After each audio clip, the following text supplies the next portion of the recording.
அஸ்ஸலாமு அலைக்கும் வரஹ்மத்துல்லாஹி வபரகாத்துஹு. கண்ணியத்திற்குரிய மூமினீன்களே, இன்னைக்கு நாம ஏழைகளா இருக்கிறோம். அதே மாதிரி பல கஷ்டங்கள், பல சோதனைகள் நம்மை நோக்கி வருது. அது போன்ற காலங்கள்ல நாம் சபுரு செய்து அல்லாஹை பொருந்தி நம்ம வாழ்ந்துட்டோம் அப்படின்னா பின்னால் எல்லாம் ஒரு வாழ்க்கையை தருவான்.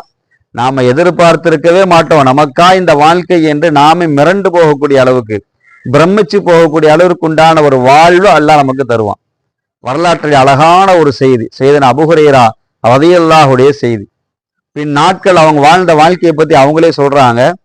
பருத்தி ஆடை, ஒரு கட்டத்துல பட்டு துணியும் கூட சொல்லப்படுது. அந்த துணியை கொண்டு தன்னுடைய மூக்க சுத்தம் செஞ்சாங்களாம். சுத்தம் செய்யக்கூடிய அந்த நேரத்துல முன்னால் வாழ்ந்த அந்த வாழ்வை குறித்து அவங்களே ஆச்சரியமா சொல்றாங்க. முன்னால் அபூ ஹுரைராவுடைய நிலைமை என்ன? சாப்பாட்டுக்கு வழி இல்லாம பசியின் காரணமாக பள்ளியில நான் மயங்கி கீழே விழுந்துருவேன். மக்கள் எல்லாம் பைத்தியம் என்று என்னை நினைத்து என்னுடைய கழுத்துல அவருடைய காலை வைத்து மிதிச்சுட்டு போவாங்க. அந்த அளவிற்கு இருந்த அபூ ஹுரைரா இன்னைக்கு பருத்தி ஆடையை கொண்டு முகத்தை மூக்கை சுத்தம் செய்யக்கூடிய ஒரு நிலை அல்லாஹ் தந்திருக்கிறானே என்று சொல்லி அவங்க ஆச்சரியப்பட்டு சொல்றாங்க என்பதாக வரலாறிலே பதிவு செய்யப்பட்டிருக்கு. அதனால பெருமக்களே, நாம சபூர் செய்து வாழுகிற போது, அல்லாஹ் நாம் பொருந்தி வாழுகிற போது, அல்லாஹ் நம்மளை பொருந்திட்டான் அப்படின்னா அவன் விரும்பக்கூடிய வாழ்க்கையை நமக்கு வாழ வைப்பான் என்பதில் ஐயமில்லை.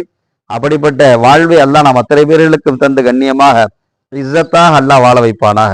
ஆமீன் யா ரப்பல் ஆலமீன்.